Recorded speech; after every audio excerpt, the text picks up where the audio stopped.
Very good morning to all of you, and let's start by discussing. Already messages coming. Good morning from Aryan, Rishabh, Dhruv, Gaurav, Arnav, and one message from Rishabh also differently. Aryan Jain says, "कि आज आपने welcome back नहीं बोला." Yeah, generally I start by saying good morning and welcome back. तो चलो कोई नहीं. Let there be a little bit of difference on some days. चलो. तो like Rishabh has also mentioned about कि आज पेपर डिस्कशन करेंगे, क्यों नहीं करते हैं, है ना?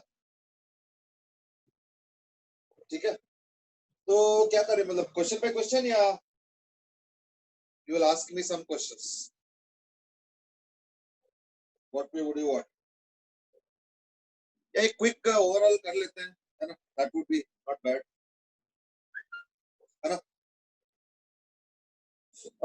देव एसिड की आंसर्स बता दो.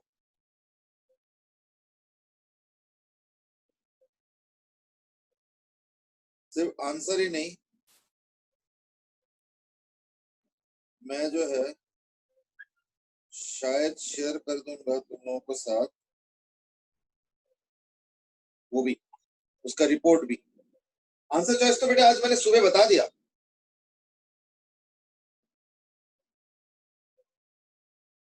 देवव्रत तिवारी ने आज की पहले आंसर्स बता दो. बेटे आंसर्स मैंने आज भेज दिया सुबह सुबह, है ना? अर्नव सेठ की सारे डाउट्स बाद में खुद सॉल्व हो गए थे. हाँ, it happens. I mean little after thought and all हो जाता है, ऐसे कोई इम्पॉसिबल तो कुछ है नहीं. ऋषभ जैन ने आज की क्या पेपर चेक हो गए?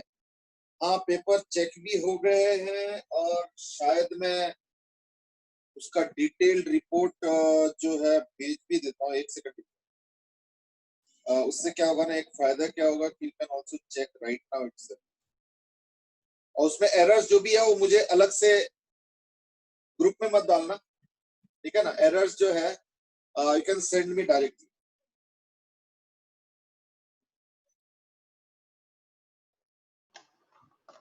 ठीक है, मिल गया? एक बार चेक करो. आई होप यू गॉट इट.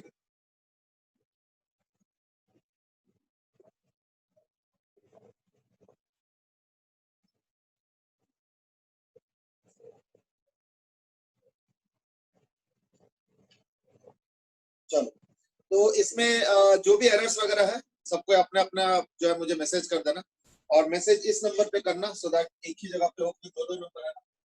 तो 9555 वाले नंबर पे करना. इनफैक्ट आपसे जब भी मैसेज करो तो इसी में क्या करो, क्योंकि जो दूसरा नंबर है 83 वाला वो एक्चुअली क्लास नहीं यूज होता. अभी तुम लोगों का क्लास चल रहा है, कभी और कोई क्लास चलता है, तो उसमें कई बार दिक्कत होता है. ठीक है ना? तो there was one suggestion, somebody is saying कि आप लास्ट से बता दो.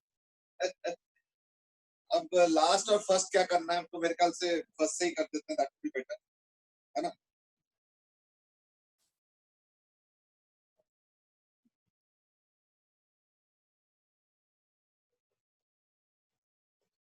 ठीक है. देखो, फर्स्ट क्वेश्चन इज सेइंग कि ये बिल्कुल मिड पॉइंट पे बाउंस बैक कर रहा है. तो पहला जो क्वेश्चन है वो तो ये है कि ऐसे करके यूं हो रहा है. सर एक डाउट है सर, छोटा सा. हाँ बोलो. सर जो हम जो सॉलिड कोऑर्डिनेशन के सेंटर बस निकालते हैं सर, हम पकड़ेंगे मतलब फिजिकली पकड़ेंगे कहाँ से उनको? वो तो सॉलिड होते हैं, मतलब सेंटर मास तो बीच में x 0 पे आता है और y कुछ पे आता है, तो उसको पकड़ेंगे कहाँ से? नहीं समझे नहीं. देखो, point is that centre mass पकड़ोगे कैसे, उसका सवाल मतलब बैलेंस कहाँ से करेंगे? नहीं समझे नहीं. देखो, ऐसे अगर देखा जाए तो ये जो मोबाइल है इसका सेंटर मास भी तो इसके थिकनेस के बीच में कहीं होगा ना, तो वहां तो हम लोगों का हाथ पहुंचेगा नहीं, है ना? एक्चुअली क्या पता है बैलेंस कहाँ पे होता है ना, any line passing through that centre of mass पे बैलेंस हो जाता है. तो एक्चुअली देखा जाए तो मैं इसको ऐसे भी बैलेंस कर सकता हूँ, अलग बात है बहुत मुश्किल हो. मैं इसको ऐसे भी बैलेंस कर सकता हूँ, बहुत मुश्किल हो. ये वाला बैलेंसिंग थोड़ा सा रिलेटिवली कन्वीनियंट, नहीं, मैं कोशिश करके हो सकता है थोड़ी देर लगा के 10-20-25 सेकंड या एक आध मिनट लगा के मैं निकाल सकता हूँ। ये देखो ओके सर। तो पॉइंट वो है।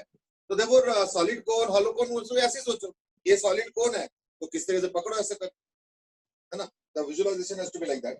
और वैसे भी देखो सेंटर ऑफ मास का जो बैलेंसिंग वाला एस्पेक्ट मैंने बताया था, तो मैंने बोला था ये एक फिजिकल कंसेप्ट, बट उसका जो एक्चुअल कंसेप्ट है वो मैथमेटिकल है, नंबर 1।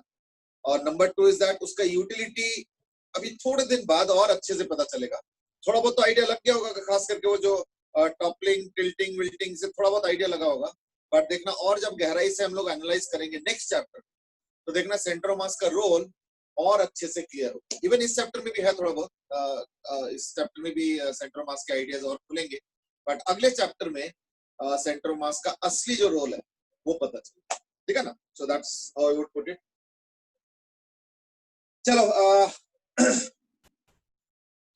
हाँ, तो जो मैं कह रहा था इस कि ये h/4 है, सॉरी ये स्मॉल है h पूछा है। तो एक चीज ज्यादा देखो कि अगर तुम इसको देखोगे तो क्या हो रहा है, यहाँ पे जितना था यहाँ पे उतना ही आ गया, तो यहाँ पे यहाँ से लेके यहाँ तक तो t/2 लग रहा था। अच्छा, हॉरिजॉन्टली देखोगे यूनिफॉर्मली कवर होता है, तो अगर ये पूरा t/2 होता है यानी ये कितना होगा फिर t/4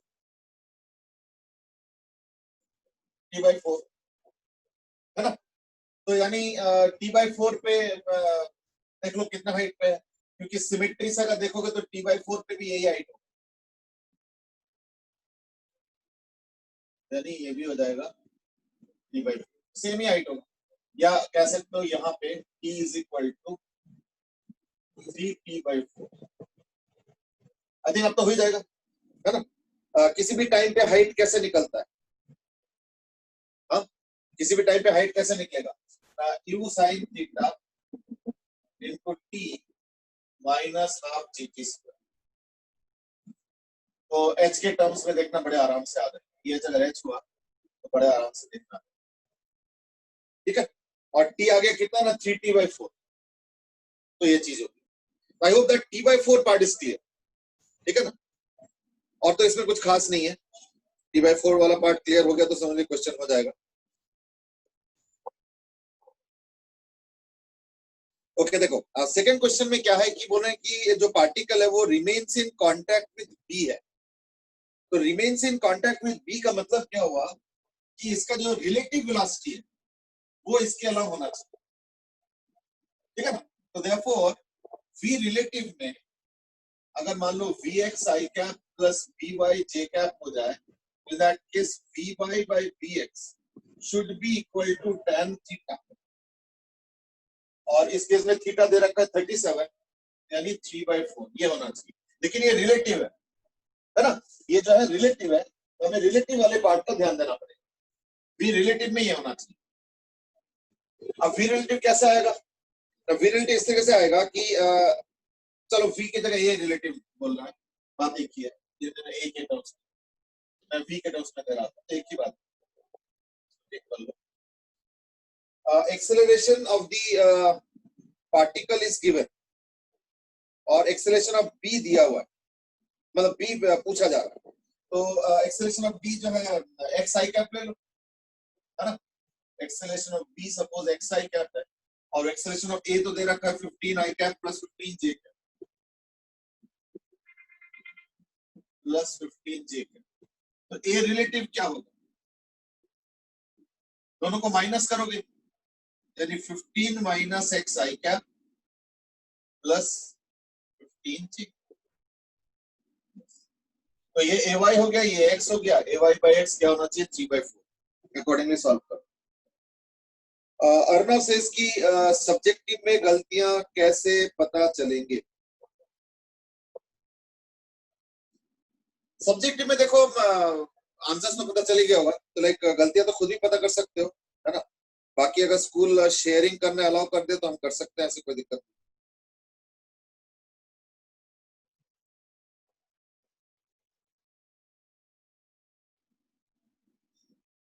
ठीक है ना।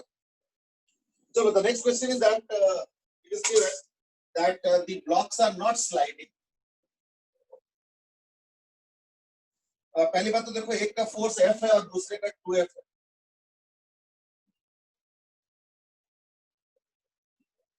ये भी m है, ये भी m है, तो ये 2f है और ये f है, sorry f, and it is given that the blocks are not sliding. ठीक है, तो नॉर्मल रिएक्शन पूछा है, तो नॉट स्लाइडिंग का मतलब क्या हुआ कि ये जो नॉर्मल रिएक्शन है ना, ये जो है इसका जो अपोनेंट है, मान लो कि अगर ये थीटा हुआ, कितना 30 डिग्री, तो अगर ये 30 डिग्री तो ये भी 30 डिग्री, तो 60 डिग्री होगा, तो cos to the n by 2। अगर इसका फ्री बॉडी डायग्राम बनाओगे तो ये हो गया n बाई 2 और ये हो गया f, और इसका हो गया 2f और ये हो जाएगा n बाई 2।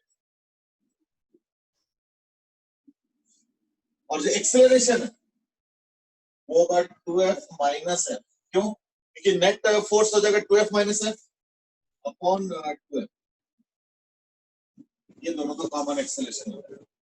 तो यानी इसके लिए इक्वेशन में लिख सकता हूं फिर इन दैट केस की n by 2 minus f is equal to ma। इसका भी मास m है, हाँ इसका भी मास m, इसका भी मास m।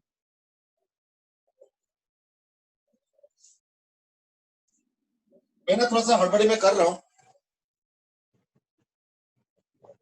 ठीक है ना, तो अगर कहीं अटकता है तो मुझे बताता जाना, I am doing a little faster, तो आई होप इससे सॉल्व हो जाएगा, है ना, क्योंकि आंसर जो है f के टर्म्स में पूछा है, तो अब आ ही जाएगा, isn't it?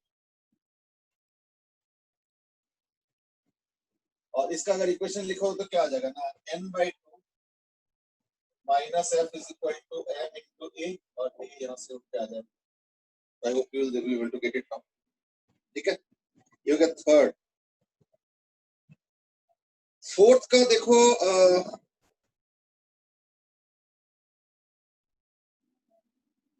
फोर्थ का देखो, पता क्या है ना, कई बार मिसलीड हो जाते हैं हम लोग कि शायद कोई फोर्स लग रहा है, बट एक्चुअली पता क्या है, अगर मैं देखता हूं तो इन दैट केस हॉरिजॉन्टली अगर देखोगे तो इस ब्लॉक को अगर देखते हो, लेट से अगर ये कैपिटल एम है, इस ब्लॉक को अगर हॉरिजॉन्टली देखोगे, हॉरिजॉन्टल, तो यहाँ पे एक टी लगता है, यहाँ पे एक टी लगता है,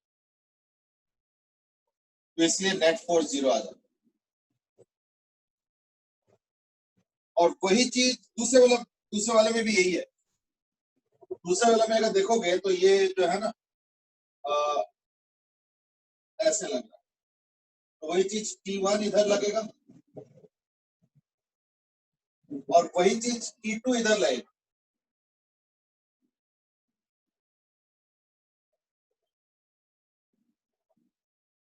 तो एक्चुअली देखा जाए हॉरिजॉन्टली, तो देखो इसमें भी T1 बैलेंस, T2 बैलेंस, यानी इस पे भी देखा जाए तो नेट फोर्स 0 यानी as long as there is no friction I mean between small m and capital M, friction तो नहीं है।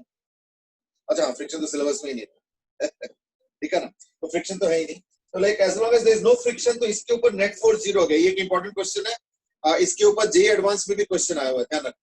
ये जो कंसेप्ट अभी बताया मैंने, इसके ऊपर जे एडवांस में भी प्रीवियस ईयर्स क्वेश्चन में देखना आपको मिल जाएंगे, ठीक है ना। So that's how the acceleration will be. क्या बताया? मैं कह जे एडवांस में भी इसके ऊपर क्वेश्चन आया हुआ, तो देखो इसका फ्री बॉडी डायग्राम देखो, इधर भी टी इधर भी टी, यानी नेट फोर्स तो आया नहीं।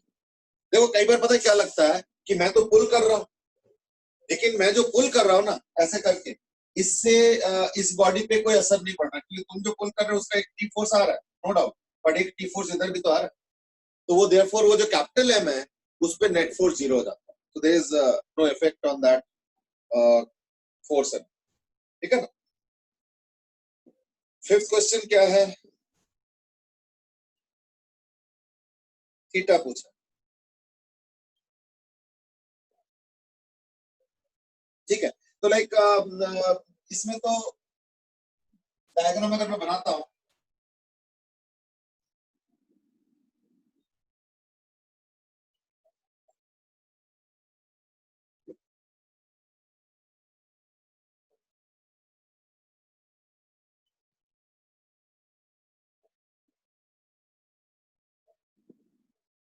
ये अगर अल्फा है, तो इन दैट केस देखो, सबसे पहली बात तो ये गाड़ी के अंदर है, गाड़ी जा रहा है with acceleration of a not, तो इसके जो फ्री बॉडी डायग्राम होगा वो होगा ये वाला हो गया ma0,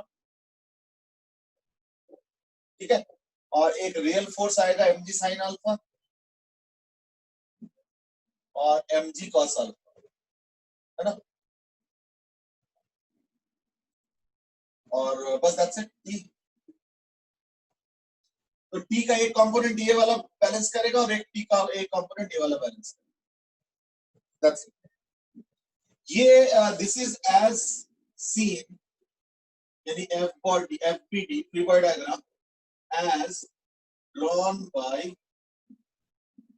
ठीक है ना, as drawn by person on trolley.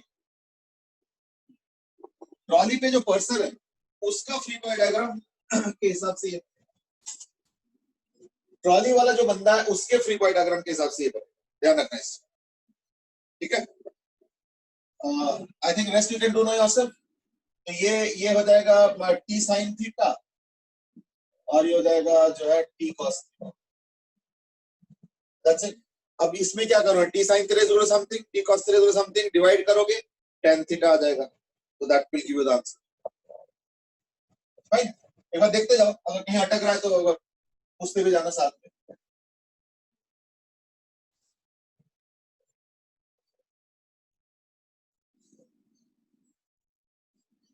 Fifth, the cylinder rests on a, ठीक है, तो सिलेंडर ऐसे करके एक उस पे रेस्ट पे है,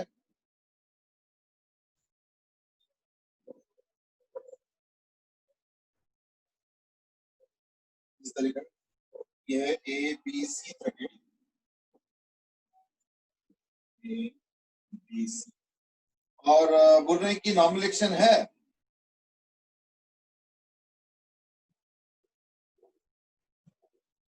ठीक है। तो अगर मैं इसका डायग्राम देखता हूं तो ये हो गया an normal action from BC surface और ये हो गया normal action from AB surface. देखो as long as the body is going horizontal, देखो अगर बहुत ज्यादा ऐसे पुल कर तो अलग बात है, but you know as long as is going horizontal है, क्योंकि ये जाएगा, ये फंसा ही रहेगा हमेशा, ठीक है ना। तो क्या होगा ना, इसका जो वेट है, देखो एनबी का जो एक कंपोनेंट है ना, वो उसके वेट को संभाल रहा और ये बॉडी उसको एक्सीलरेट कर रहा है। तो अगर मान लो तुम एक्सीलरेशन ए को बढ़ाते जाओगे, लेट्स से अगर तुम एक्सीलरेशन ए को बढ़ाते जाओगे, इस वाले एक्सीलरेशन, इन दैट केस क्या होगा ना, देखो नॉर्मल का कंपोनेंट वेट को संभाल रहा है, यानी वेट तो कांस्टेंट है और ये थीटा भी कांस्टेंट है, 30 डिग्री 60 तो ये 30 डिग्री होगा, यानी N A B cos 30 degree equal to mg, और वो फिक्स है, ठीक है ना। तो देयरफॉर NAB फिक्स हो गया, लेकिन NBC minus NAB sin 30 degree is going to accelerate this body. ये सामने जो एक्सेलरेशन क्या बढ़ाते जा रहा है, एज ए इज इंक्रीज, तो अगर मान लो इसको इंक्रीज करोगे तो NAB फिक्स हो गया, ये देखो NAB इज फिक्स, अगर NAB फिक्स है तो इन दैट केस अगर ए बढ़ाओगे तो क्या होगा, NBC बढ़ेगा, जबकि देखो NAB फिक्स है, ठीक है ना। That is what the analysis is. तो इसलिए हाँ, NAB remains constant and NBC increases, यही आंसर है, ठीक है। 6 के बाद 7 वाला तो मेन मुद्दा क्या है इसके अंदर, सिमेट्री की वजह से क्या होगा, दोनों mm है ना, यानी अगर मैं इसका फ्री बॉडी डायग्राम बनाता हूं तो सिमेट्री की वजह से क्या होगा ना, ये हो जाएगा टी लेंथ से और ये हो गया सपोज, और इसका एक्सेलरेशन मान लो ए है, ठीक है, ये एक्सेलरेशन डाउनवर्ड्स मान लो, चलो ए, वैसे क्वेश्चन क्या है, आज तो इसका भी ए डाउनवर्ड्स, तो इसका भी मैं ए डाउनवर्ड्स से ले रहा हूं। अब इसका सपोज ए डैश है, ये एंगल दे रखा है इस वक्त थीटा, थीटा का वैल्यू नहीं देते, तो देवा sin इनवर्स 3/5 यानी वही 37 डिग्री, यानी इसका जो कंपोनेंट है वो इसके अलोंग, स्विंग के अलोंग वो सेम होना चाहिए, यानी ए डैश ये वर्टिकल जा रहा है, तो इसका जो कंपोनेंट होगा right cos theta is equal to e, ये होगा पहला इक्वेशन। और दूसरा हो जाएगा, इसका हो जाएगा अगर mg है तो mg minus T is equal to ma, और इसका हो जाएगा 2t cos थीटा, t cos थीटा 2t cos थीटा minus 4mg is equal to 4m into a dash. तो a डैश t अननोन है, तो सारे आ जाएगा जो चाहिए। इन द मीनवाइल एक क्वेश्चन है,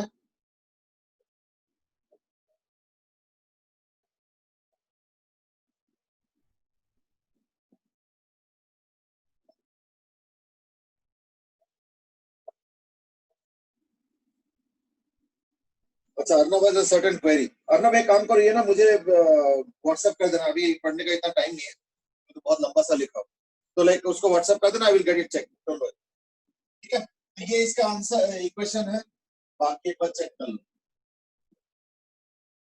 और यहाँ पे थीटा गिवन है, तो थीटा नोन है, थीटा अननोन नहीं है, बाकी जो इक्वेशन है वो मैंने लिख दिया, ठीक है।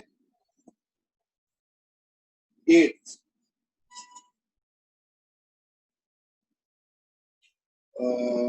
mass m is shown in the figure is an equilibrium if it is displaced further by x and please find its acceleration just after the release take direction।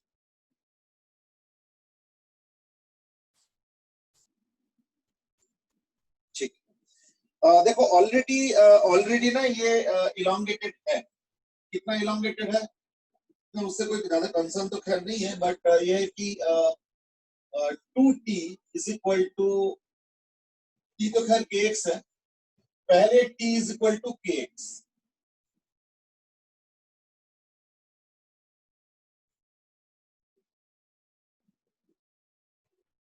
तो मैं काम करो kx नॉट ले लो, t is equal to kx naught, है ना, और जो 2t है that will be equal to mg, तो ये 2t is equal to mg। ये हो शुरू का सिचुएशन जब ये इक्विलिब्रियम में पड़ा हुआ।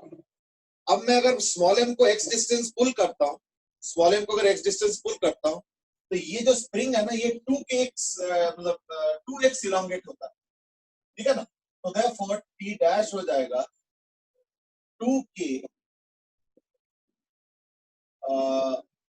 2x plus x not into k। क्यों?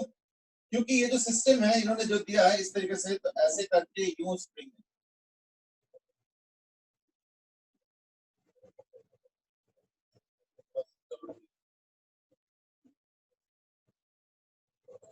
देखो अगर इसको नीचे करोगे ना तो ये पुली नीचे आ रहा है, ऐसे करके।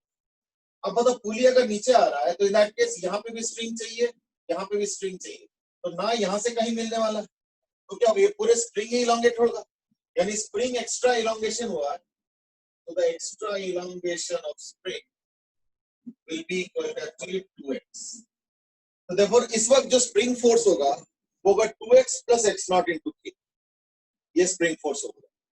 तो यानी अब क्या हो गया, ये जो टेंशन होगा वो तो इसका ट्वाइस होगा, पुली मासलेस लेके चल रहा हूं, तो यानी जो t डैश होगा ये वाला, या इसको t डबल डैश कह लो, तो t double dash is equal to 2t dash which is twice this, ठीक है। I hope that's okay.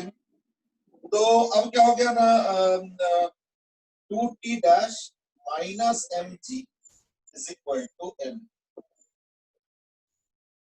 That's it. अब एक्चुअली पता है क्या होगा, नहीं x नॉट सब कैंसिल हो जाएगा mg के साथ, और देखना a आ जाएगा। अब सॉल्व करके देखो आ जाएगा, है ना, प्लीज हैव अ लुक। मैं थोड़ा हड़बड़ी में सॉल्व कर रहा हूँ, थोड़ा फास्ट फास्ट, कहीं अगर कुछ है तो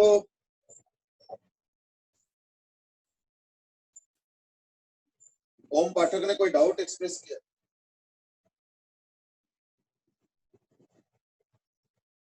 नहीं, डाउट तो यहीं पे मैसेज कर दो, मैं कह रहा हूँ अगर कोई चेकिंग में कोई दिक्कत है तो वो जो नंबर दिया उसमें कर लेना, क्योंकि अदरवाइज तो मुझे बहुत सारे मोबाइल हैंडल करने पड़ेंगे, है ना। तो इसलिए मैं अभी जो मेरे पास सिर्फ क्वेश्चन पेपर ही खुला है अभी, ठीक है ना, क्वेश्चन पेपर ही सिर्फ खुला है।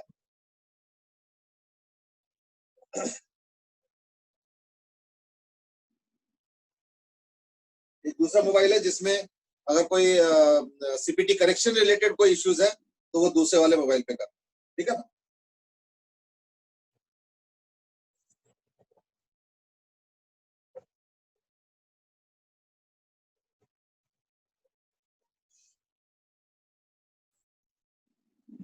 ओ, ये क्या हो रहा है? ध्रुव शर्मा से इसके ओम को डाउट है, ओम ने मुझे मैसेज किया कि नहीं मेरे पास कोई डाउट नहीं ऐसे। छोड़ दो, चलो एनीवे, आपसे टिशुम टिशुम लड़ाई। चलो, तो like this is a little bit of a इस टाइप का क्वेश्चन है। फोर्स एफ है, ये हो गया एम कैपिटल एम थीटा, ये क्वेश्चन हो गया। A light association carrying the mass of this thing is string is parallel inclined and the inclined is also minimum magnitude F is applied to the right such that the normal action of which just becomes zero. तो अगर normal action of the block zero हो जाता है तो इसका मतलब क्या हुआ? देखो ये जो टेंशन है ना, तो टेंशन के दो कंपोनेंट है। पहली बात तो जस्ट बिकम जीरो यानी एक्सेलरेशन हो जाएगा equal to F by small M plus capital M, ठीक है। और अगर ये थीटा है तो ये टेंशन का ही हॉरिजॉन्टल कंपोनेंट और vertical component, T cos theta T sin T cos theta is equal to small m into a where a is this. क्योंकि इस वक्त बोल रहे कि इनके आपस का नॉर्मल एक्शन जस्ट जीरो है, यानी दोनों इकट्ठे एक्सेलरेट करके जा रहे हैं। That's what is happening. तो वो एक्सेलरेशन क्या होगा? Total force by total mass आ गया। अब जो टी cos थीटा कंपोनेंट है वो क्या m ये वाला, और जो टी sin थीटा वो mg को बैलेंस करेगा। तो T sin theta is equal to mg, ठीक है। तो a भाई, तो ये सारा इक्वेशन हो गया। और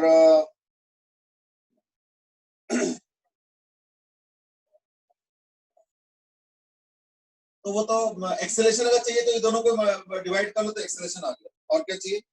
magnitude of tension on the string, तो टेंशन ऑन द स्ट्रिंग भी इसी से आ जाएगा, है ना, इसी से आ जाएगा।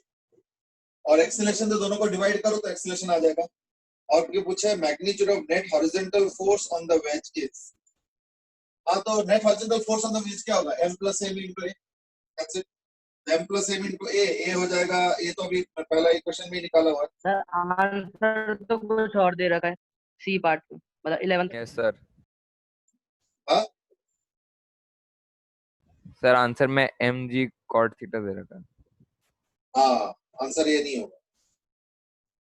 आंसर क्या होगा? आंसर आई थिंक क्या सी होगा ना फिर। सर सी पार्ट होगा ना? हाँ yes sir. m plus m वाला। हाँ, m plus m into G cot theta, क्योंकि एक्सेलरेशन आया था जी कॉट थीटा। ठीक, तो इसमें करेक्शन होगा इसके मतलब, है ना, 11th का सी होगा। चलो मैं नोट कर लूं।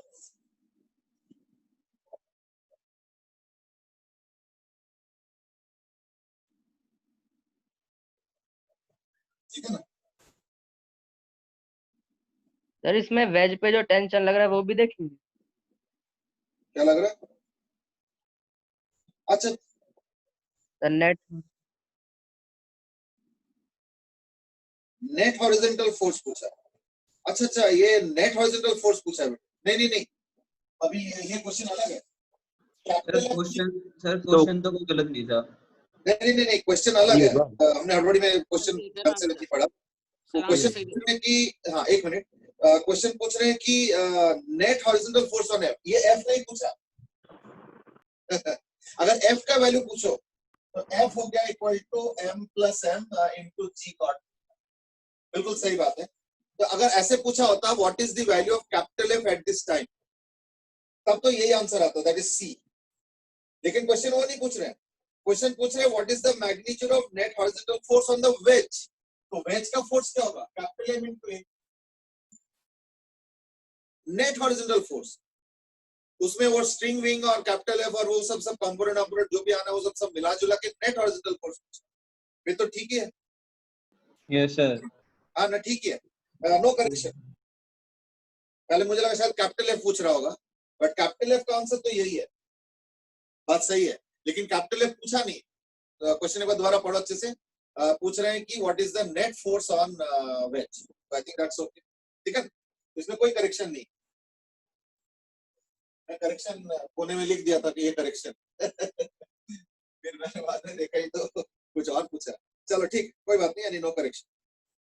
मोर देन वन करेक्ट में particle is projected an angle of theta from the ground with the speed of this.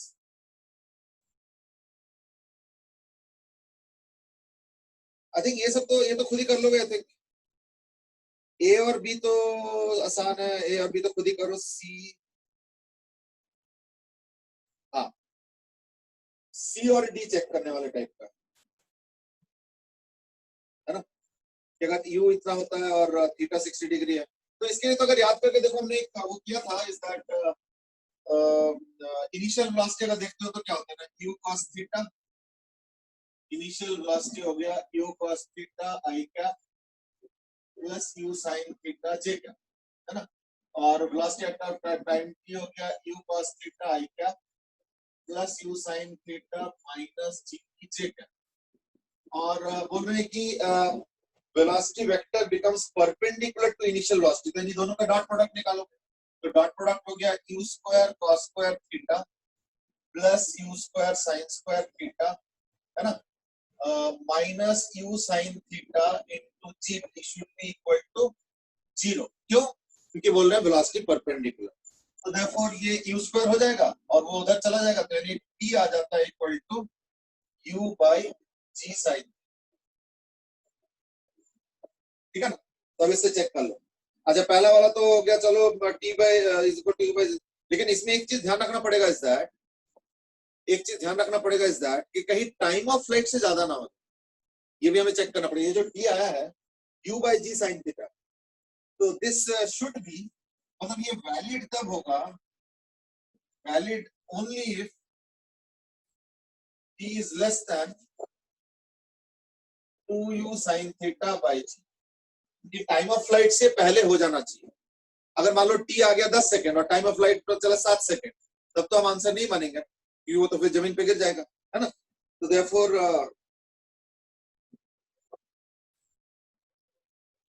है ना, देयरफॉर इसको नहीं मानेंगे फिर। तो अब एक बार चेक कर लो, तो आंसर तो एबीसीडी दे रहे हैं, तो इसका मतलब फोर्थ वाले में कुछ ये वाला वायलेट हो रहा हो, ठीक है ना, वो देख लेना।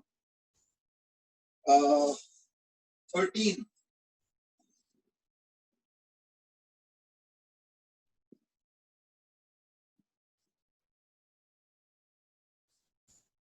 13th is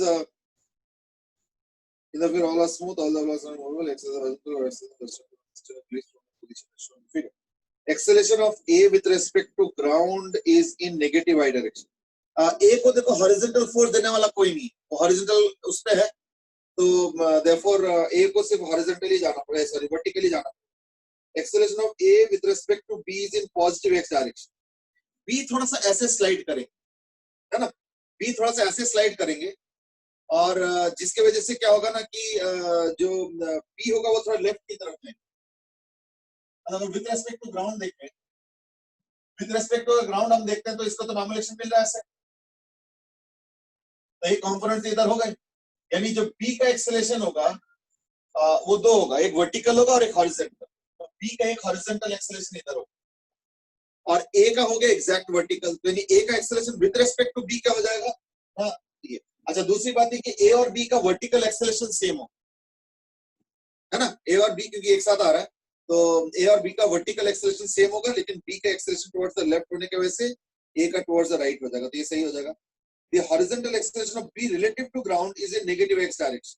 वो होना पड़ेगा, क्यों? क्योंकि ये वाला कंपोनेंट जो है B को जो नॉर्मल एक्शन मिल रहा है वो ऐसे मिल रहा है, तो उसके एक कंपोनेंट इधर, और B का जो फोर्स देखो तो एक वेट आ जाता है और एक इधर से नॉर्मल एक्शन आता है, तो सारे तो वर्टिकल है, सिर्फ एक ये वाला कंपोनेंट है, तो उसको with respect to ground left यानी नेगेटिव x डायरेक्शन में ले जाएंगे। The acceleration of B with respect to ground directed along the inclined surface of C is greater than g sin theta. Acceleration of B relative to ground, ठीक है, directed along the inclined surface of C is greater than और वो ground से वो incline plane के along थोड़ी ना जाएगा। नहीं नहीं नहीं, ये कुछ और पूछ रहे हैं।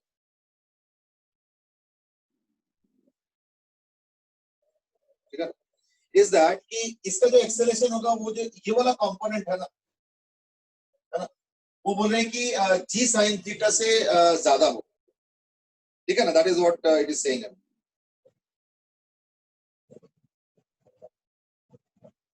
ठीक है, वो इसलिए क्योंकि अगर देखा जाए तो ये जो एक्सेलरेशन होगा इसका, ये तो इस तरह हो गया है ना, तो डायरेक्टेड अलोंग दिस का मतलब क्या हुआ ना, for a person like this. तो अगर मैं ऐसे एक पर्सन के हिसाब से देखता हूँ तो इसका जो स्यूडो फोर्स आएगा वो इधर आएगा, मतलब apart from normal free body diagram जो स्यूडो फोर्स ड्रॉ करूंगा वो इधर आएगा, तो उसके एक कंपोनेंट तो इधर ही है। तो अगर मान लो ये रेस्ट पे होता, अगर ये रेस्ट पे होता तो दैट केस क्या होता, नहीं ये जी साइन थीटा से आता अगर ये रेस्ट पे होता। ठीक है ना, मतलब विद रेस्पेक्ट टू दिस। लेकिन अभी क्या हो गया ना, ये जो नॉर्मल एक्शन है उसका भी एक कंपोनेंट इस तरफ है ना, ये जो नॉर्मल एक्शन है इसका भी एक कंपोनेंट इधर है, तो यानी वो तो ऐड ही करेगा ना। अगर विद रिस्पेक्ट टू ग्राउंड देखोगे तो एक कंपोनेंट इस तरफ, ये जो नॉर्मल एक्शन। और अगर तुम यहाँ से भी देखोगे तो इन दैट केस एक स्यूडो फोर्स आएगा, उसका भी कंपोनेंट इधर से है, यानी जी साइन थीटा से तो हर मामले में जो है किसी भी रेस्पेक्ट में देखोगे तो ज्यादा ही आएगा। ठीक है, एक बार लॉजिक देख लो, कुछ अगर काउंटर करना है तो। सर हाँ सर 12th में डी पार्ट में सर टीवी मतलब वो जो परपेंडिकुलर होने वाला टाइम भी बना रहा है और टाइम ऑफ फ्लाइट भी बनी है, दोनों बराबर आ रहे हैं। सर बराबर नहीं है। बराबर है, बराबर आ रहे हैं 1 1 दोनों। यू और थीटा तो यानी देख लेते हैं।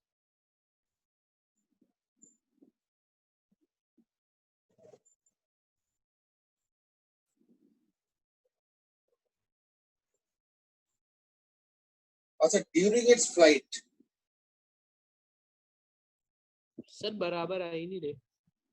हाँ तो फ्लाइट के दौरान कह रहे हैं, वो तो लैंडिंग पे बराबर आ रहा है ना। अगर मान लो कैपिटल टी और वो बराबर भी आ रहा है तो भी एक्सेप्ट नहीं हो पाएगा, क्योंकि ड्यूरिंग इट्स फ्लाइट बोला, यानी somewhere in the flight. Landing point is not part of flight, landing point is a landing point, तो सर इनिशियल बराबर नहीं आ रहे। हाँ? बराबर नहीं आ रहे सर। अच्छा बराबर नहीं आ रहा है, नहीं अगर बराबर भी आए तो भी एक्सेप्ट नहीं होगा, क्योंकि ड्यूरिंग द फ्लाइट कह रहा है ना। तो जब तक ये कंडीशन सेटिस्फाई ना हो, ये इक्वल टू भी नहीं मानेंगे। इक्वल टू देखो मैंने दिया नहीं है, मैंने लेस देन दिया, तो ये सेटिस्फाई होगा तो ही हो पाएगा। तो अगर मान लो बाई चांस ड्यूरिंग फ्लाइट भी हो जाए ये जो जब वो बराबर हो रहा है, मतलब 90 डिग्री हो रहा है, तो भी उसको हम एक्सेप्ट नहीं करेंगे। ठीक है ना, चलो anyway, now let's move to 14th, connected to an ideal pulse string what is released then।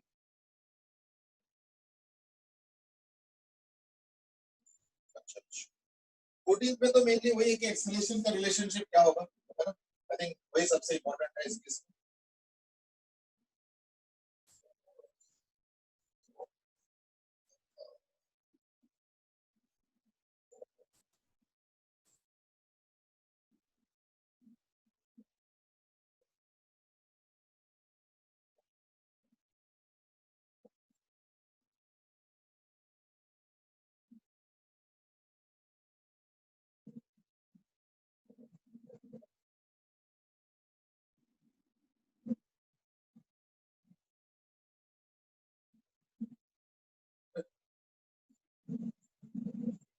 देखो अगर इसका एक्सेलरेशन a होगा तो इसका एक्सेलरेशन 2a होगा, क्योंकि अगर ये यहाँ पे आता है तो ऑब्वियसली यहाँ पे दो धागे चाहिए तो लाइक वो डबल आएगा।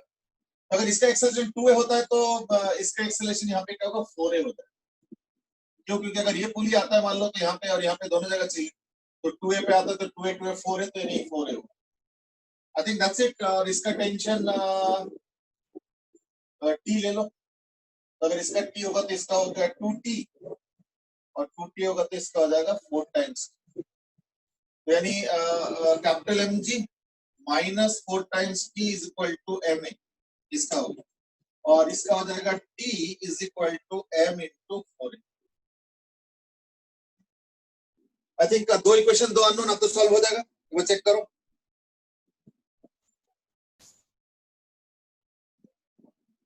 ठीक है ना, वो चेक कर लो। दो इक्वेशन दो अननोन, कैपिटल M 40 kg है, कैपिटल M 40 और स्मॉल m 10। कैपिटल M 40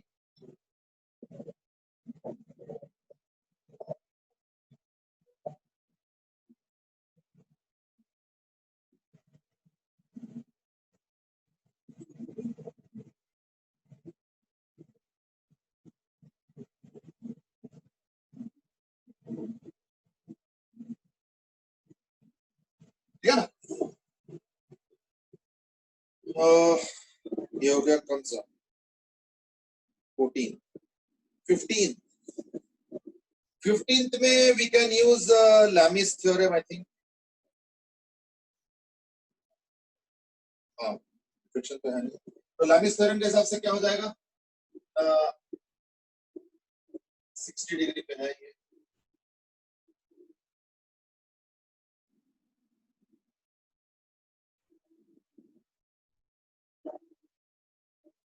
ये भी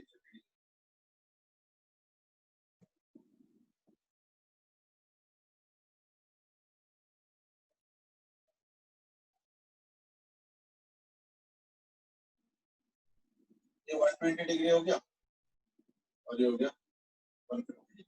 यानी इसमें मैं लिख सकता हूँ mg by sin 90 is equal to na by sin 150 is equal to mb by sin 120। ठीक है ना, तो आई थिंक सारे आ जाएंगे अब तो।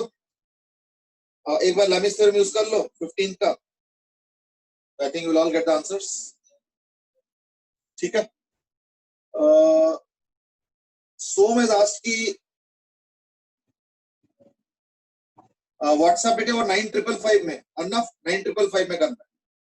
अच्छा सोम हैज आस्क्ड की वो स्प्रिंग वाले का आंसर क्या, स्प्रिंग वाले का आंसर अब तो मैं भी भूल गया। स्प्रिंग वाले का आंसर था भाई, वो स्प्रिंग तो बहुत पीछे रह गया। अच्छा स्प्रिंग वाले का आंसर जो दे रखा हुआ है 4kx/m। I hope it must have been accepted, that's why nobody raised any doubt. ठीक है ना, तो ये हो गया लैमिस थ्योरम से ये 15 सॉल्व हो गया, ये है 15। अब हम देखते हैं 16।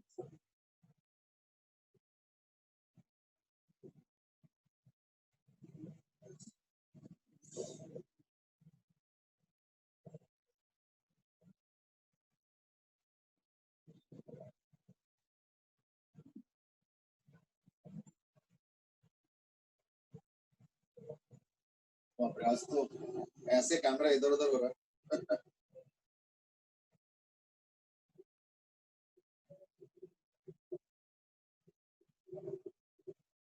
ओके देवव्रत है लास्ट की 11th में डाउट है, 11th हो गया या नहीं? हाँ हो तो गया। हाँ 11th तो वही वाला जो पहले मैंने सोचा कि शायद कैपिटल एफ वाला और वो नहीं है। ठीक है 11th में कोई चेंज नहीं है। हाँ तो जो मैं कर रहा था वो है 16। और इन द मीनवाइल एक और कोई रिव्यू दैट इज कंप्रिहेंशन में नेगेटिव मार्किंग थी क्या? हाँ कंप्रिहेंशन में नेगेटिव मार्किंग है, सिर्फ वन और मोर देन ऑन वन वाले में कोई नेगेटिव मार्किंग है, बाकी सब में negative marking. I mean subjective में भी नहीं होगा ऑफ कोर्स। और सर इंटीजर वाले में? हाँ सब में है नेगेटिव मार्किंग, इंटीजर में भी है।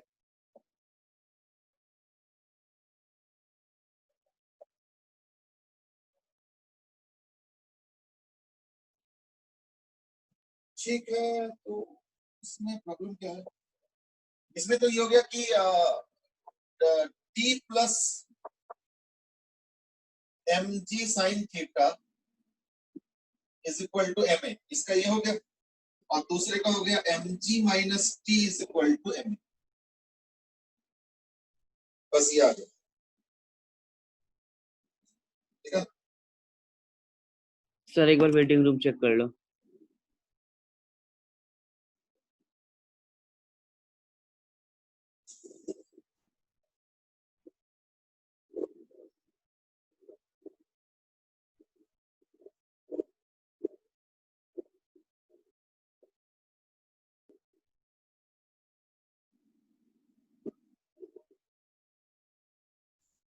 ये वो वाला देख लो 16,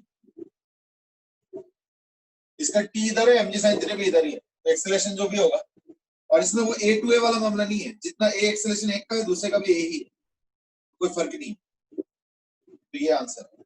और साइन ये 30 डिग्री है, यानी mg/2 हो जाएगा वैसे, है ना? बाकी सॉल्व करो।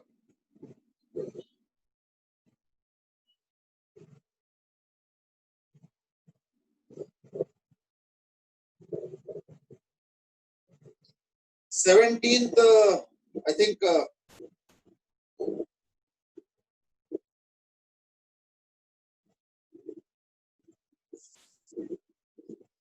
17 तक के वैसे क्वेश्चन हमने करा रखा है, दैट इज इंटरसेक्शन ऑफ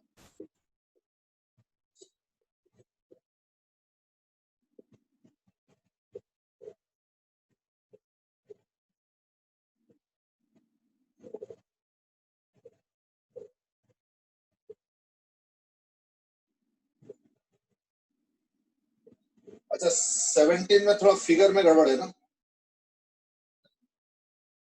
एक तरफ अल्फा बोल रहे हैं और दूसरी तरफ थीटा बोल रहे हैं, तो आई थिंक ठीक है, उतना तो सोचने आ गया होगा, है ना? तो एक तो y is equal to x tan theta minus gx square मतलब tan alpha basically by gx square by 2 u square cos square alpha, तो ये आ गया इक्वेशन। और जो दूसरा आएगा वो आएगा 10/3 है, ये तो स्ट्रेट लाइन वाला, तो ये 10/3 है और ये दे रखा है 37 डिग्री, है ना? तो अगर c निकालना चाहते हो तो मतलब माइनस सी, ये तो माइनस होगा, by 10/3 is equal to tan 37 degree which is 3/4x। इससे फायदा क्या ना कि जो दूसरा इक्वेशन है वो आ जाएगा y is equal to m is tan 37 degree which is 3/4, तो 3/4x प्लस c, और c यार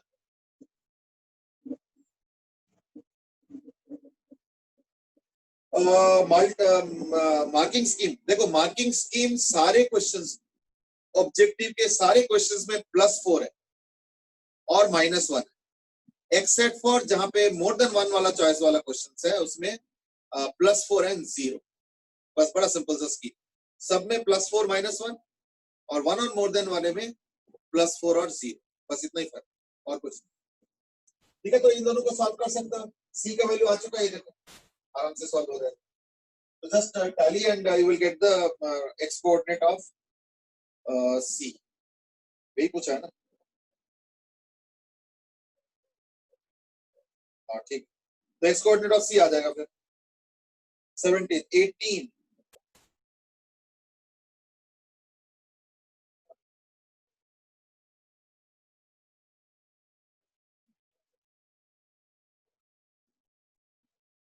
ठीक है जी 9.8, तो ये तो आसान हो गया इन द सेंस कि ये यहाँ से ऐसे करके होना चाहिए, और अकॉर्डिंग टू द डेटा जो गिवन है वो है 540 माइनस 50 कर दो, ये 490,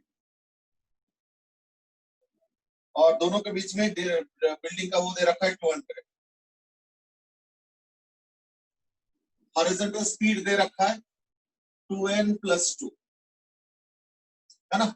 मेरी टाइम कितना होगा 200/2n + 2, ये है। और क्योंकि हॉरिजॉन्टल लॉन्च किया तो वर्टिकल डिस्टेंस क्या होगा, हाफ जी टी स्क्वायर, है ना? यानी 490, यानी जो वर्टिकल डिस्टेंस होगा वो है 490 is equal to half into 4.9 into T square which is 200/2n + 2 का स्क्वायर। आई थिंक अब तो आ ही जाएगा, है ना? This is the 18th, 19th है,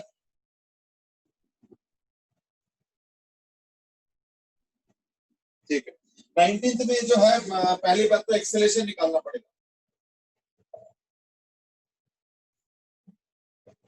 इसका जो एक्सेलरेशन होगा वो होगा m1 minus m2 by m1 + m2 into g, 10 ही लेना शायद g, तो ये हो गया 2/4, 2/8, 1/4, यानी इक्वल टू 2.5, 5/2। अब इसका हाइट दे रखा है, initially held 4 metre above the ground. तो जब ये 4 मीटर अबव द ग्राउंड है, तो यानी अब मैं लिखूंगा यहाँ पे स्ट्राइक करने का जो वेलोसिटी होगा v, तो v square is equal to 0 square plus 2 into a into s, ठीक है ना। यानी v square is equal to आ गया 20 सर। तो वही v इसका भी होगा, और 4 मीटर ये भी जाएगा, 4 मीटर जाएगा, और इसका जो उस समय u स्क्वायर होगा या v स्क्वायर होगा वो हो जाएगा इक्वल टू 20। यानी यहां से क्या होगा, v स्क्वायर बाई 2g, और डिस्टेंस अगर u से लिखते हो तो हाइट कितना जाता है ये, आई hope you remember, u square by 2g। तो u स्क्वायर तो 20 है, तो बाई 2g मतलब 1, यानी 4 प्लस 1, यानी 1 मीटर और जाए, यानी h max is equal to 4 plus 1 is equal to 5। ये हो जाएगा 19th का आंसर, ठीक है। I hope you are getting it.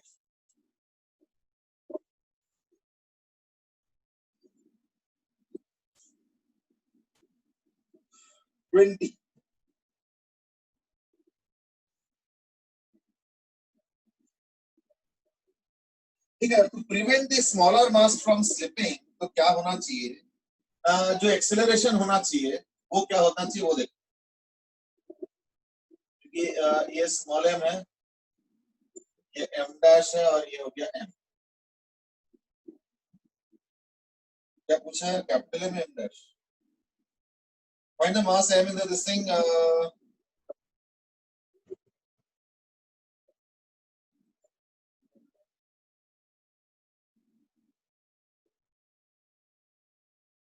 ये 7 kg और ये 3 kg। यानी पहली बात तो जो एक्सेलरेशन आएगा वो क्या आएगा,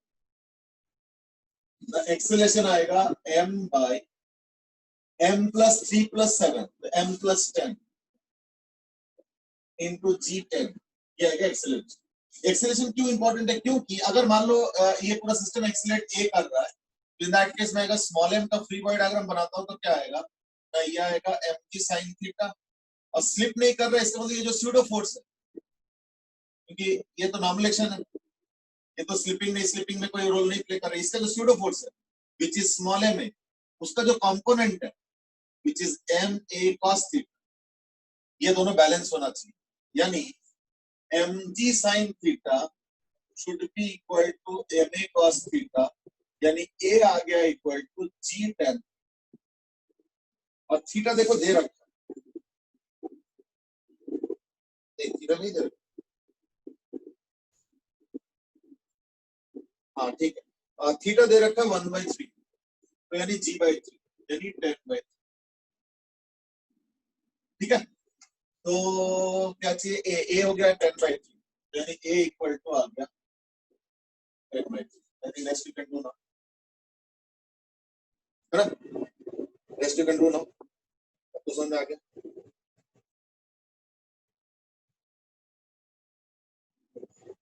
वन थर्ड आना चाहिए, ठीक है। तो अगर m5 हो जाएगा तो हो जाएगा 5/5 प्लस 15, तो 1/3 हो जाएगा, ठीक है, यानी m आ गया 5, ठीक है, दैट इज इट। अच्छा, जहां तक सब्जेक्टिव की बात है,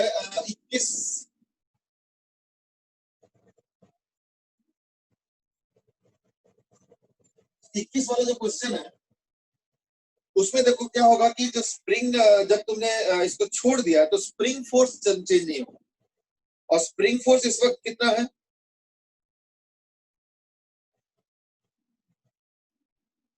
C का है 2m, तो यानी स्प्रिंग फोर्स जो है ना, अच्छा अगर मैं फ्री बॉडी डायग्राम बनाऊंगा तो पता क्या होगा, ऐसे ये 2mg,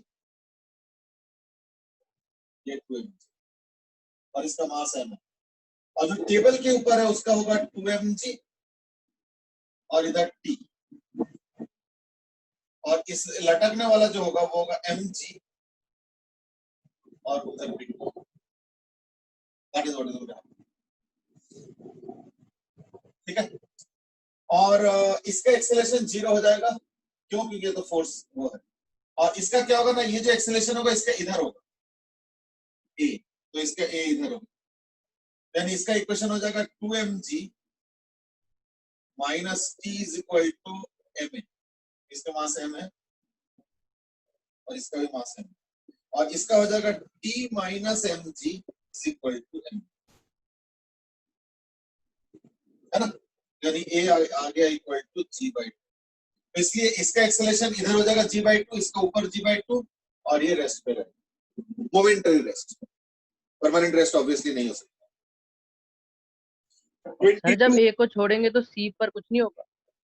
अब देखो सी का जो स्प्रिंग है ना वो एकदम से 0 नहीं हो पाएगा, हाँ काट दे तो 0 हो जाता है, पर ये जो स्प्रिंग है ये धागे से स्प्रिंग लटका हुआ है, स्प्रिंग लगा हुआ है, तो स्प्रिंग का जो फोर्स है वो उस वक्त 2mg रहेगा, थोड़ी देर बाद बदल जाएगा, बट स्प्रिंग फोर्स अभी इतना जल्दी नहीं बदल पाएगा।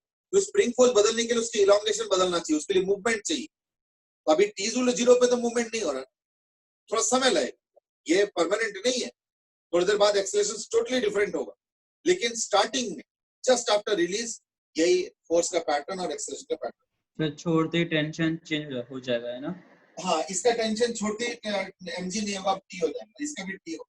ये 2mg क्योंकि ये स्प्रिंग के कारण 2mg, ये जो है ना ये स्प्रिंग के कारण 2mg पूरा 2mg, इसलिए ये वाले में 2mg रहेगा एट द बिगिनिंग, बाद में तो खैर वो भी चेंज करेगा।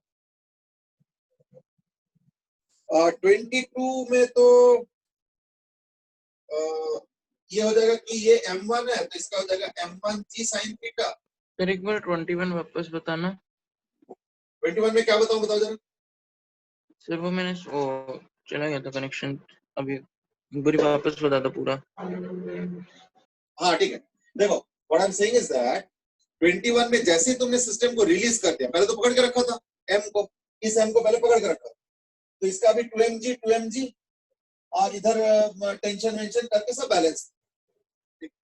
जैसे इसको छोड़ दिया तो इसका जो टेंशन है इधर टेंशन ये बदल जाएगा, लेकिन ये जो है ना ये वाला जो टेंशन है वो स्प्रिंग के कारण, तो स्प्रिंग का फोर्स तो तब ना बदले जब उसके इलॉन्गेशन कंप्रेशन बदले, तो अभी एकदम से कैसे बदल जाए, इसलिए जैसे ही रिलीज किया उसके ठीक एक मोमेंट बाद, थोड़ी देर बाद क्या होगा मुझे नहीं पता, बट एक मोमेंट बाद जो है ना 2mg का 2mg ही रह जाए, तो इसका वेट 2mg, अब स्प्रिंग फोर्स 2mg, तो इसका एक्सेलरेशन 0, तो वो 2mg इधर आ गया, इधर टेंशन t, इसका t, बाकी इक्वेशन लिखा तो a = g/2 आ गया, तो t भी आ जाएगा, t भी निकाल सकते जस्ट आफ्टर रिलीज। ये मैं सिर्फ जस्ट आफ्टर रिलीज की बात कर रहा हूँ और कोई मोमेंट की बात नहीं कर रहा। 22 में तो देखो ये दोनों को बैलेंस करना है, ठीक है ना, देखो इसका m1g sin थीटा और इसका m2g sin थीटा, इसका इधर t होगा, इसका इधर t होगा, तो t = this, t = this, यानी बेसिकली ये दोनों को बैलेंस करना है ना।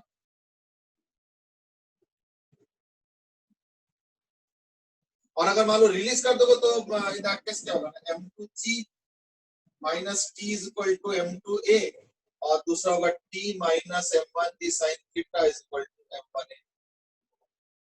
रिलीज कर दोगे इक्विलिब्रियम के लिए तो वो एंगल है sin थीटा = m2/m1, और रिलीज कर दोगे तो ये इक्वेशन हो जाएगा m2g माइनस t, इसका अगर ये एक्सेलरेशन होगा तो इसके एक्सेलरेशन इधर होगा, m2g minus t = m2a, m2a, और इसका t minus m1g sin theta = m1, तो इक्वेशन लिख के सॉल्व करो आ जाएगा।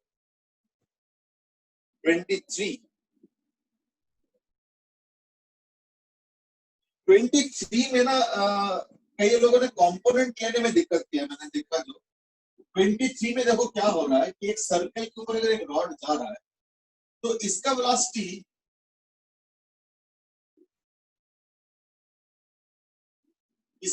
फिक्स है, v है, ये जो पॉइंट है सर्कल वाला वो ऐसे जा रहा है, उसका कंपोनेंट ये बनेगा, not the other way around, ये ध्यान रखना। अगर ये v है और मान लो अगर ये v' है, v' अगर है और अगर ये थीटा है मान लो, तो जो भी एंगल है, तो in that case v' cos theta must be equal to, ये ध्यान रखना। अब बाकी तो सॉल्व करके आ ही जाएगा, ओमेगा हो जाएगा v'/r,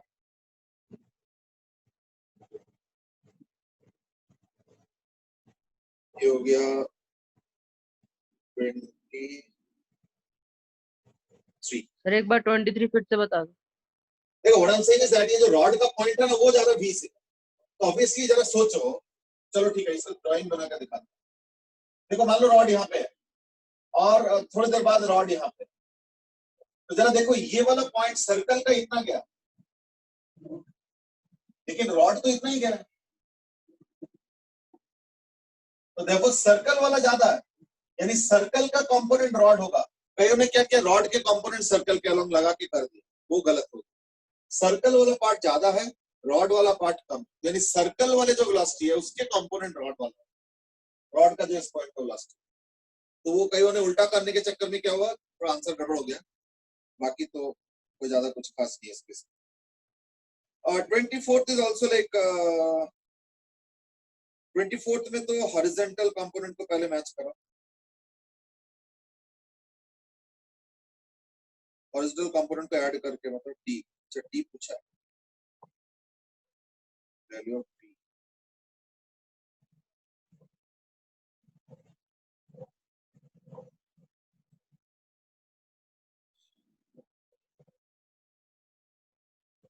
ठीक है, अगर जस्ट मिड ईयर में कोलाइड करना है तो दैट केस क्या होगा कि ये जो है ना, ये ऐसे करके यहाँ आए और उतना ही में ये इधर आए।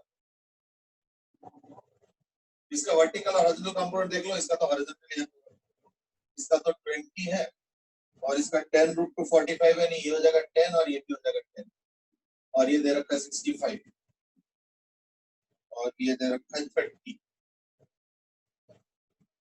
ठीक है ना, तो जस्ट अगर वो करना है तो 30 का मतलब मैंने अगर याद होगा बताया था कि पहले 5 फिर 15, उससे कोई ज्यादा फायदा नहीं होगा, है ना। तो इसका जो मीटिंग टाइम होगा वो क्या होगा, मीटिंग टाइम हो जाएगा equal to 30 into T, 30 into T, ठीक है ना, 30 इंटू टी। तो T is the time taken to this thing,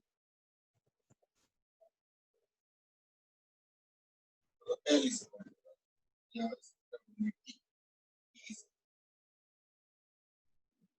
ये रिलेटिव हो गया 20 प्लस 10, तो 30 into T, you get T, है ना। और टी कैसे आएगा, जस्ट होना चाहिए, तो लाइक जस्ट मीटर रूल,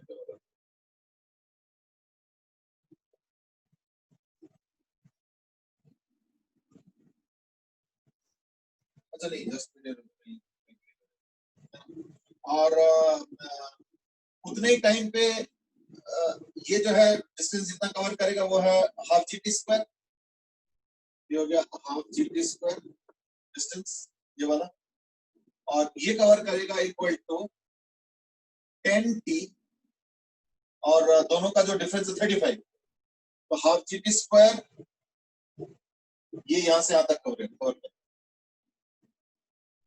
और ये कवर करेगा 10T plus half GT square, और ये हाफ GT स्क्वायर, यानी 10T should be equal to 25, इस तरीके से कैलकुलेट। तो इसने कितना कवर किया ना, इसका 10√2 है, तो इसका वर्टिकल हॉरिजॉन्टल 10 है, तो ये वर्टिकल डिस्टेंस कितना कवर करेगा, है ना, तो 10T plus half GT square ये वाला, और ये हो जाएगा इक्वल टू, ये कवर करेगा half GT square, and that should be equal to 35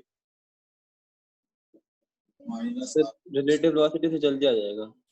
हाँ हाँ वही मतलब रिलेटिव वेलोसिटी कर रहा हूँ, माइनस ही कर रहा हूँ, तो लाइक वो कैंसिल ही होगा, है ना, इज इक्वल टू व्हाट ना 35,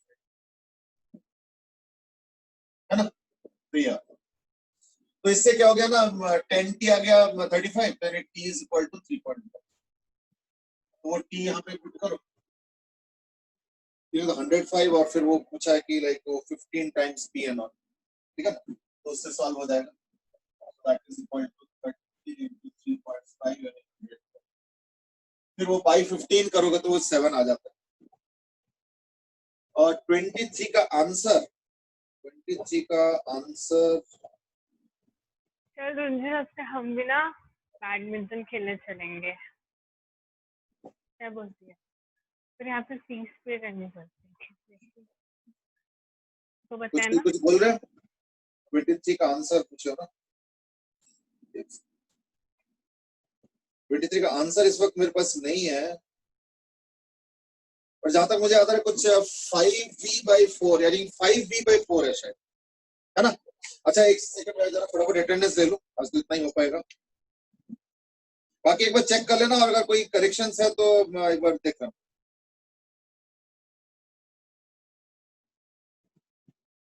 बाकी I am just going to take attendance.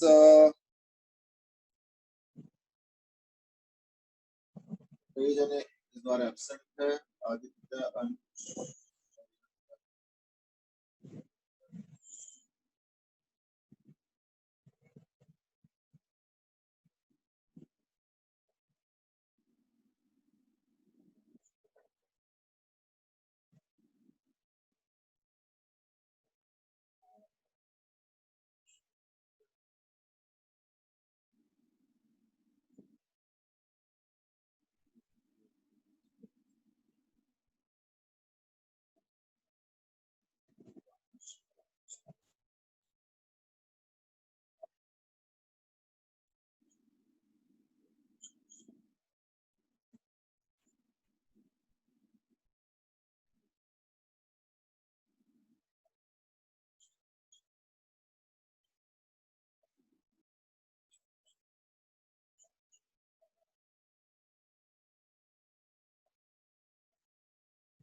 चलो ठीक है, और टेक इन द अटेंडेंस अभी, ठीक है ना। चलो अब सोम तुमको 23 का आंसर बता दिया। आर्यन has asked कि explain the meaning of 23rd question again. ओ 23rd में कुछ रह गया। अच्छा हाँ वही वाला ना। देखो 23rd में पता क्या हो रहा है कि एक सर्कल बनाओ। अब जैसे मान लो इसी में देख लो, है ना। अब मैंने एक सर्कल बना दिया, और मान लो ये एक रॉड है। अब ये देखो रॉड यहाँ पे है, यानी ये रॉड अभी इस वक्त यहाँ पे और यहाँ पे, है ना। ये देखो अभी थोड़ी देर बाद देखो रॉड यहाँ पे है, यानी थोड़ी देर बाद रॉड यहाँ पे आ गया और यहाँ पे आ गया, यानी देखो रॉड तो इतना ही गया, लेकिन ये पॉइंट तो यहाँ से यहाँ शिफ्ट किया ना।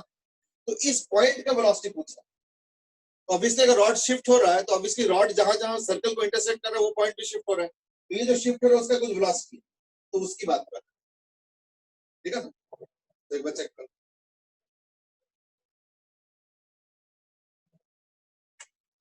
ओके चलो ठीक है, तो आज के लिए इतना ही। अब हम लोग कल कुछ नए करेंगे, वर्क एनर्जी वाला तो चल ही रहा था, like tomorrow we are going to continue with that work energy thing, ठीक है। आज के लिए इतना ही फिर, okay will carry on tomorrow, have a good day. Thank you. Bye sir. Thank you and have a good day.